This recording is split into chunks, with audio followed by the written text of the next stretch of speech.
প্রিয় শিক্ষার্থীবৃন্দ, আসসালামু আলাইকুম। আজ আমরা অনার্স তৃতীয় বর্ষের সমকালীন বিশ্বে সংখ্যালঘু মুসলিম সম্প্রদায় শীর্ষক কোর্সের একটি গুরুত্বপূর্ণ টপিক নিয়ে আলোচনা করব। আজকের ক্লাসে আমি তোমাদেরকে স্বাগত জানাচ্ছি।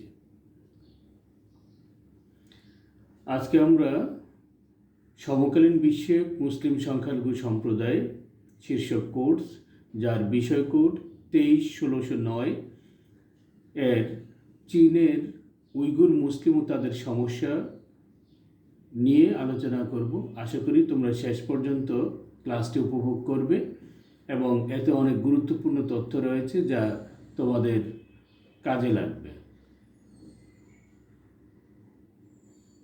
এই মানচিত্রটা একটু খেয়াল করো।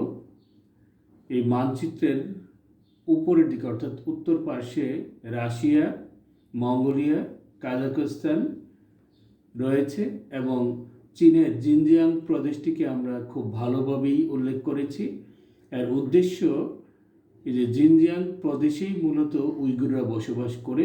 তারা কোথা থেকে এসেছে সেটা আমরা দেখানোর চেষ্টা করেছি এবং চীনের এই উইগুর মুসলমানদের বর্তমান অবস্থা কী এবং চীনের মুসলমানদের সম্পর্কে তাদের নীতিমালা কী সেই বিষয়টি আজকে আমরা আলোচনা করব।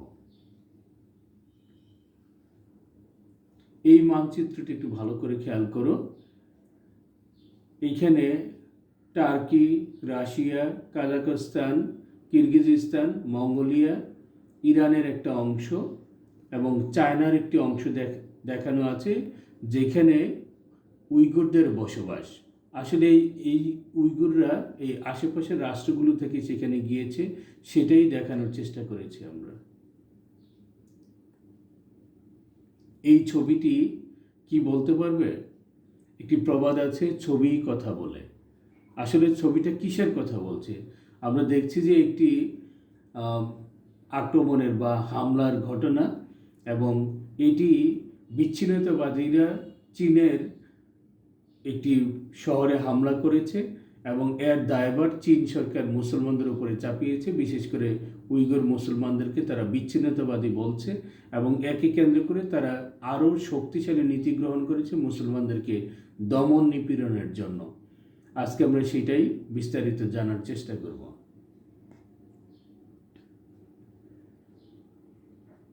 আজকে আমরা যা আলোচনা করব, উইগুর মুসলমানদের পরিচয় সম্পর্কে আলোচনা করব। উইগুর মুসলমানদের বর্তমান অবস্থা সম্পর্কে তোমরা বিশ্লেষণ করতে পারবে। চীন সরকারের মুসলিম নীতি বিশ্লেষণ করতে পারবে।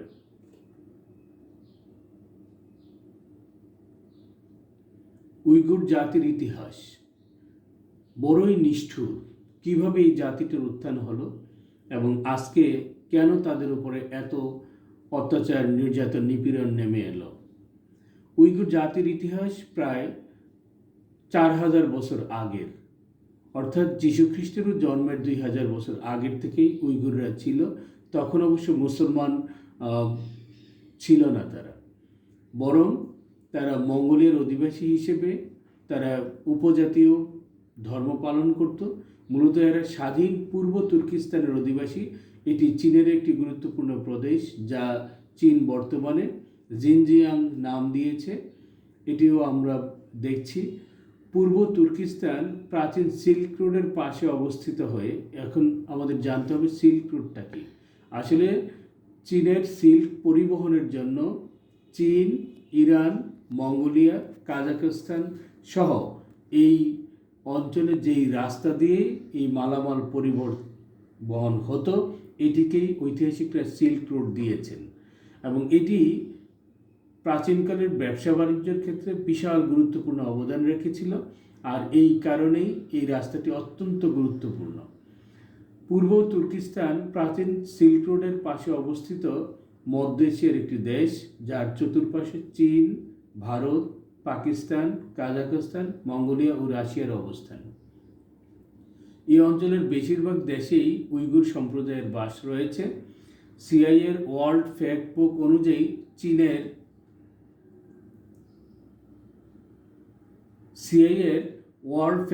অনুযায়ী চীনের মোট জনসংখ্যার 1 থেকে 2% মুসলিম। মার্কিন পররাষ্ট্র মন্ত্রণালয়ের আন্তর্জাতিক ধর্মীয় স্বাধীনতা প্রতিবেদনে দেখা যায় মুসলিমরা চীনা জনসংখ্যার 1.5%। অর্থাৎ চীনে বিশাল জনগোষ্ঠী। আমরা জানি যে চীনে প্রায় 135 কোটিরও বেশি জনসংখ্যা রয়েছে, তার মধ্যে 1.5% মুসলমান, অর্থাৎ 1 কোটির কিছু বেশি সেখানে মুসলমান। 2009 সালে এক হিসাব অনুযায়ী এইসব দেশের মধ্যে চীনের জিনজিয়াংয়ে 1,20,000-এর মতো উইগুর লোক বসবাস করে। কাজাখস্তানে 2,23,000, উজবেকিস্তানে 55,000, কিরগিজস্তানে 49,000, তুরস্কে 19,000, রাশিয়ায় 4,000 এবং ইউক্রেনে 1,000-এর মতো উইগুর লোক বসবাস করে। আমরা এখান থেকে দেখতেই পাচ্ছি স্পষ্ট যে এরা প্রাচীন তুর্কিস্তান অর্থাৎ পূর্ব তুর্কিস্তান, তুরস্ক, কিরগিজস্তান, আজারবাইজান, উজবেকিস্তান সহ রাশিয়া এবং ইউক্রেন, এই বিশাল অঞ্চলে মূলত তাদের বসবাস ছিল এবং এরা এখন অনেকটাই নির্জীব হয়ে পড়েছে। চীনের উইগুর জাতির উপরে চীনা সরকারের দমন পীড়নের কারণে তারাও নানান ধরনের সমস্যার মধ্যে রয়েছে। চীনের উইগুর মুসলমানদের বর্তমান অবস্থা কি? উইগুর মুসলিম অধ্যুষিত অঞ্চলের আগের নাম ছিল পূর্ব তুর্কিস্তান, এটির বর্তমান জিনজিয়াং প্রদেশ। চীন সরকার এই অঞ্চলকে জিনজিয়াং নাম দিয়েছে। 90 লাখ মুসলিম অধ্যুষিত এই অঞ্চলের প্রায় 10 লাখ উইগুর নারী পুরুষ বন্দী রয়েছে সুরক্ষিত বন্দী শিবিরে, অর্থাৎ চীন সরকার তাদেরকে বন্দী করে রেখেছে। এবং তোমরা একটু খেয়াল করো যে 90 লাখের মধ্যে 10 লাখ, প্রায় 10 লাখ মানুষ বন্দী, তার মানে কি প্রতি 9 জনে একজন লোক বন্দী। তাহলে চীনা সরকার উইগুরদের সাথে কী ধরনের ব্যবহার করছে সেটি মূলত এই অত্যাচার নির্যাতনের মাত্রা দেখেই বোঝা যাচ্ছে। চীন সরকার এই বন্দি শিবিরকে চরিত্র সংশোধনাগার নাম দিয়েছে, অর্থাৎ তাদের উপরে ব্লেম দেওয়া হয়েছে যে তারা বিচ্ছিন্নতাবাদী এবং রাষ্ট্রদ্রোহিতার সাথে জড়িত, সুতরাং তাদের চরিত্র সংশোধন করতে হবে, এই নাম দিয়ে মূলত তাদেরকে গ্রেফতার করা হয়েছে। এবং বহির্বিশ্বে কিন্তু চীনের এই যে ভিতরগত কি সেটা কিন্তু প্রকাশ পাচ্ছে না, অর্থাৎ চীনের সংবাদ মাধ্যম অত্যন্ত নিয়ন্ত্রিত, ফলে তাদের প্রকৃত অবস্থা জানাটাও কিন্তু অনেক কঠিন বিষয়। চীন সরকারের দাবি উচ্ছৃঙ্খল অবস্থা থেকে নিরাপদ ও সুরক্ষা দিতেই তাদের এই কার্যক্রম। চরিত্র সংশোধনের নামে চীন সরকার এইসব মুসলমানদের প্রতি চরম অত্যাচার ও নির্যাতন করছে বলে আন্তর্জাতিক গণমাধ্যমে তা উঠে এসেছে। যদিও সেখানে গণমাধ্যমগুলো স্বাধীনভাবে কাজ করতে পারছে না, তবে কোনো কোনো সংবাদ মাধ্যম তাদের প্রতিনিধিদের মাধ্যমে চীনে মুসলমানদের অবস্থা জানার চেষ্টা করছে। আমরা দেখেছি কিছুদিন আগেও মার্কিন যুক্তরাষ্ট্র চীনকে অভিযুক্ত করেছে যে তারা মুসলমানদের সাথে নিপীড়নমূলক আচরণ করছে। এটি মার্কিন যুক্তরাষ্ট্র এবং চীনের মধ্যে বাণিজ্য যুদ্ধ চলছে, এরই প্রেক্ষিতে একজন আরেকজনকে ঘায়েল করার জন্য মূলত এই অভিযুক্ত হলেও এর কিন্তু বাস্তবতা রয়েছে। আন্তর্জাতিক গণমাধ্যমের বিভিন্ন সূত্র জানায় জিনজিয়াং প্রদেশে বসবাসরত উইগুর মুসলমানদের উপর চীন সরকারের বর্বরতা সীমা ছাড়িয়ে গেছে। মুসলিমদের বন্দী করা এখনও থামেনি। উইগুর মুসলিম বন্দীদের মুক্তির দাবিতে কবিতা লেখার অপরাধে সম্প্রতি প্রখ্যাত হুই মুসলিম কবি কুই চুই হাইজিনকে গ্রেফতার করা হয়েছে। মুসলিম নির্যাতনের এসব তথ্য যাতে চীনের বাইরে যেতে না পারে সেজন্য তারা প্রতিনিয়ত মোবাইল ও ইন্টারনেট সংযোগে বিধিনিষেধ আরোপ করছে। সরকারিভাবে দেশি বিদেশি সাংবাদিকদের জন্য জিনজিয়াং প্রদেশে ভ্রমণও নিষিদ্ধ করা হয়েছে। তার মানে এই জিনজিয়াংয়ে কি হচ্ছে সেটি যেন বাইরের বিশ্ব না জানতে পারে, সেই জন্য চীনা সরকার অত্যন্ত কড়াকড়ি আরোপ করেছে। চীন সরকার কর্তৃক এসব অত্যাচার নির্যাতনে এখনও কোনো উইগুর মুসলিম প্রতিরোধমূলক কিংবা আত্মরক্ষামূলক কোনো পদক্ষেপ গ্রহণ করেনি। তারপরও দেশটির সরকার উইগুর মুসলিমদের সন্ত্রাসী হিসেবে আখ্যায়িত করে বহির্বিশ্বের দৃষ্টি অন্যদিকে প্রবাহিত করছে। অথচ দেশীয় কিংবা আন্তর্জাতিক কোনো সন্ত্রাসী গোষ্ঠীর সঙ্গে তাদের কোনো সম্পৃক্ততা পায়নি চীনা সরকার। তারপরেও তাদেরকে নানাভাবে দমিয়ে রাখার চেষ্টা করা হচ্ছে। চীন সরকার মুসলিম ঐতিহ্য ও সংস্কৃতির ধ্বংসে ব্যাপক কর্মসূচি হাতে নিয়েছে, যা ধীরে ধীরে তারা বাস্তবায়ন করছে। তার কিছু জিনিস আমরা একটু দেখি। চীনা সরকারের নীতিমালা হচ্ছে জিনজিয়াং প্রদেশের কোনো পুরনো মসজিদ সংস্কার করতে দেওয়া হবে না। তার মানে মসজিদ সেখানে সংস্কার করা হবে না, যেটি আছে সেটি নষ্ট যেন হয়ে যায়, তারা সেটিই চাইছে। নতুন মসজিদ নির্মাণের অনুমোদন দেওয়া হবে না। বৌদ্ধ মন্দিরের আদলে সংস্কার করার পরিকল্পনা গ্রহণ করলেই কেবল পুরনো মসজিদ সংস্কারের অনুমোদন মিলবে। তার মানে কি, মুসলমানদের মসজিদগুলোকে মন্দিরের আদলে বা মন্দিরে যদি রূপান্তরিত করা হয় তাহলে তাদেরকে অনুমোদন দেওয়া হবে। প্রকাশ্যে ধর্মীয় শিক্ষার কোনো সুযোগ নেই জিনজিয়াংয়ে, তাই কঠিন গোপনীয়তার মধ্যেই ধর্মীয় শিক্ষা নিতে হয় তাদের। পবিত্র হজকে পুরোপুরি নিরুৎসাহিত করা হচ্ছে, অর্থাৎ চীনা কোনো মুসলিম যেন হজে যেতে না পারে সেটাই তারা চেষ্টা করছে। জিনজিয়াং প্রদেশের হুই জেলার লিউ কাউলান ও কাশগড়ের প্রাচীন মসজিদে মুসলিমদের জুমার নামাজ আদায়ে নিয়মিত বাধা প্রদান করা হচ্ছে।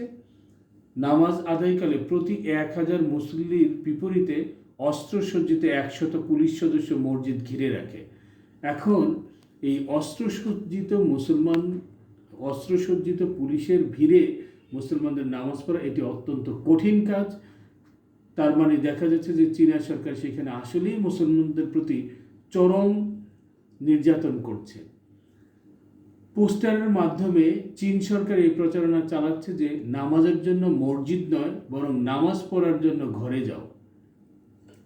উইগুর মুসলিমদের ইসলামী সাংস্কৃতিক ও মূল্যবোধকে ধ্বংস করতে চীন সরকার নতুন নতুন পরিকল্পনা গ্রহণ করছে।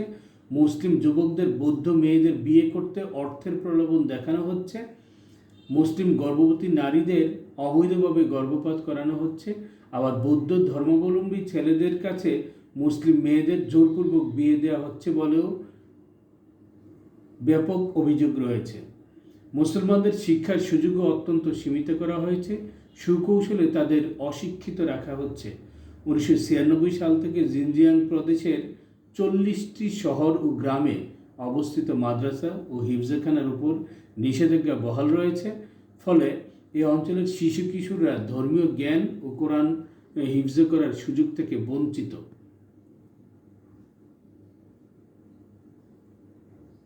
18 বছরের নিচে শিশু কিশোরদের জন্য ধর্মীয় শিক্ষা গ্রহণ সম্পূর্ণভাবে নিষিদ্ধ করেছে চীন কর্তৃপক্ষ। জিনজিয়াংয়ে মুসলমানদের তুর্কি ভাষা ও আরবি বর্ণমালা ব্যবহারে নিষেধাজ্ঞা আরোপ করা হয়েছে। ইতিমধ্যে জিনজিয়াংয়ের 50টির মতো পুরনো মসজিদ সিলগালা করে দিয়েছে চীনা কর্তৃপক্ষ।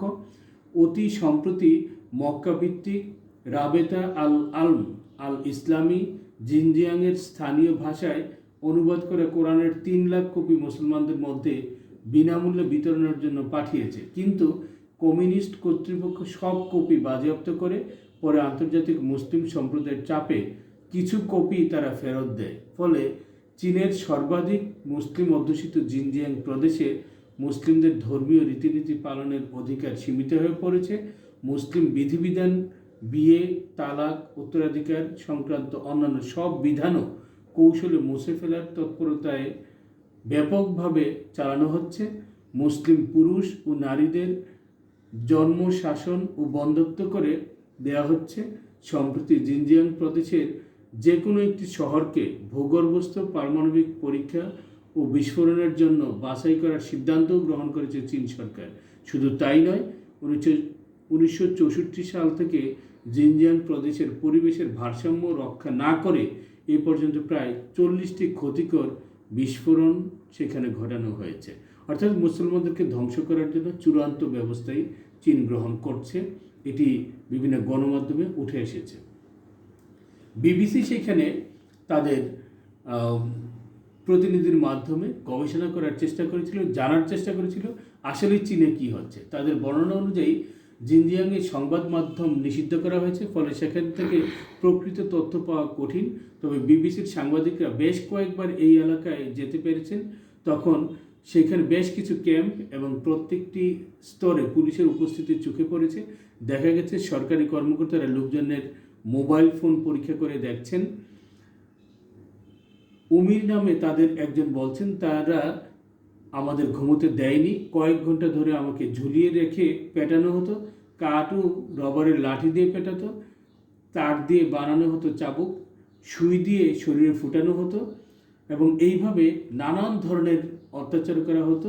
এবং তিনি বলছেন যে এই সময় অন্যরা যে চিৎকার চেঁচামেচি করতো সেটিও আমি শুনতে পেতাম। এবং দেখা যাচ্ছে যে সেখানকার আঞ্চলিক রাজধানী উরুমকিতে 2009 সালের দাঙ্গায় প্রাণ হারিয়েছে কমপক্ষে 200 জন। তাদের বেশিরভাগই ছিল চীনা হান। তারপর থেকে সেখানে আরও কয়েকটি হামলার ঘটনা ঘটেছে। হামলা হয়েছে পুলিশ স্টেশন ও সরকারি ভবনেও। 2014 সালে এরকম কিছু হামলায় নিহত হয়েছে 96 জন। সরকারের পক্ষ থেকে এসব হামলার জন্য বিচ্ছিন্নতাবাদীদের দায়ী করা হয়েছে। বেইজিং বলছে জিনজিয়াংয়ের বিচ্ছিন্নতাবাদীরা চীনের অন্যত্র হামলা চালিয়েছে। সরকারি কর্মকর্তারা বলছেন 2013 সালের অক্টোবর মাসে তারা ভিয়েতনামের টিয়েন আনমেন স্কোয়ারে গাড়ি হামলা চালিয়েছে। ফলে এই সকল অজুহাতেও মুসলমানদের উপরে নানান ধরনের অত্যাচার করা হচ্ছে। আজকের এই আলোচনার মাধ্যমে আমরা একটি প্রশ্ন রেখেছি তোমাদের জন্য, যেটি পরীক্ষা অত্যন্ত গুরুত্বপূর্ণ। এটি তোমরা বাসায় প্র্যাকটিস করবে। উইগুর মুসলমানদের সমস্যাগুলো চিহ্নিত করো, চীন সরকারের মুসলিম নীতি পর্যালোচনা করো। আশা করি আজকের এই ক্লাসটি তোমরা উপভোগ করেছ। ভালো থেকো, পরবর্তী কোনো ক্লাসে আবারও দেখা হবে। সেই পর্যন্ত ভালো থেকো, সুস্থ থেকো, নিরাপদে থেকো। আল্লাহ হাফিজ।